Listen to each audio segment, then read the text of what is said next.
Żagħżugħ ta' 17-il sena li jinsab akkużat li weġġa uffiċjal tal-pulizija li qabdu jsuq tella fil-mazz tiegħu innifsu jsuq karozza bil-lejl b'mowbajl fideh, lejl qabel seħħ il-każ. Dan ħareġ hekk kif iż-żagħżugħ tressaq quddiem il-Maġistrat Ġanella Camilleri Busuttil jaffaċċja 10 kapijiet ta' akkużi. Fost oħrajn iż-żagħżugħ ġie mixli li rreżista bi vjolenza uffiċjal tal-pulizija li jinsultaħ u weġġew ħafif li m'bdiex l-ordnijiet tal-pulizija li saq bla liċenzja u b'mod perikolus u li tadet tal-jeħżiena lill-pulizija. Fil-qorti l-prosekuzzjoni spjegat li tlieta filgħaxija uffiċjal tal-pulizija li kienet imexxi traffiku fil-Furjana innota karozza li kienet qed tinsaq minn ġuvni taħt tleta u ordnalu biex jitfa' mal-ġenb. Meta talbu karta tal-identità is-sewwieq taħ liċenzja skaduta ta' xi ħadd ieħor. Dak il-ħin l-uffiċjal għaraf lill-akkużat li kien twaqqaf darb'oħra l-istess reat u ordnalu joħroġ mill-karozza. Iżda minflok mobda l-ordni x-xufier qafas il-gass u saq bil-konsegwenza li laqat lill-uffiċjal u ġerru miegħu għal distanza qasira. Immedjatament bdiet tfittxija żagħżugħ u għataruħu bidejh lill-pulizija u l-karozza nstabet fil-pjetà.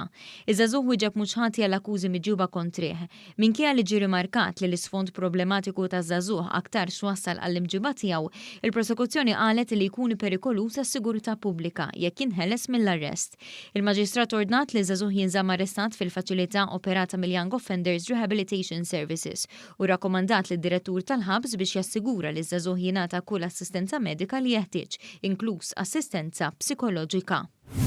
Mara li tresqet il-qorti akkużata li wettqet abort ingħatat libertà kundizzjonata. Dan intqal mill-laqda mhux governattiva Doctors for Choice li tim legali tagħha assista lil mara tul dan il-każ. Id-dettalji tal-każ mhumiex pubbliċi għaliex instama' wara bibien magħluqa. L-NGO żiedet tgħid li matul l-investigazzjoni u l-proċeduri il-mara ġiet ittrattata b'dinjità u b'rispett kemm mill-pulizija kif ukoll mis-sistema ġudizzjarja. Artan ċoku l-Albanista 31 sena li s-sena li għaddiet beda jiskonta sentenza ta' 4 snin ħabs brabta ma' kompliċità fis-ser armata tal-2017 mid-Diamonds International f'Tinje, rażida fis-sentenza u multa tal-li rifjuta li jixed kontra dawk li kienu kompliċi miegħu.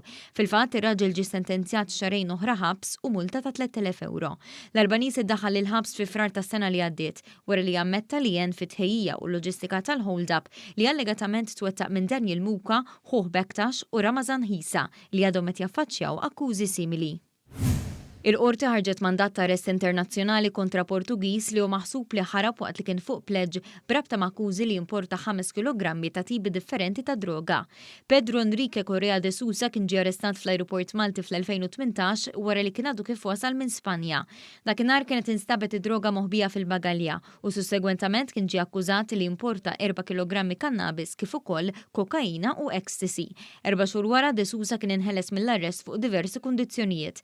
Kif komplet il-kompilazzjoni tal-evidenza kontra De Sousa quddiem il-Maġistrat Joe Mifsud ġie notat li r-raġel der l-aħħar quddiem il-qorti f'Ġunju tas-sena li għaddiet.